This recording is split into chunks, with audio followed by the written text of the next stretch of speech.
Now there are three types or three methods of complying with the remote identification rules. The first method is to have a standard remote ID aircraft.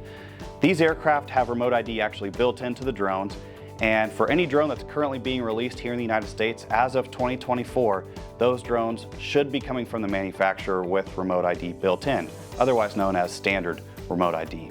But for drones that may be older, they could have standard remote ID built in, but most of them will likely have a broadcast module for remote identification needs. A broadcast module is a aftermarket or retrofitted module that you can place on board your drone and have that emit the same or similar information as what standard remote ID would be providing. The third method for complying with the remote ID regulations is to fly your drone in the FAA's FAA-recognized identification area, or FRIA for short. FRIAs can be anywhere such as RC clubs, aeronautical research institutions, or just an academic institution in general.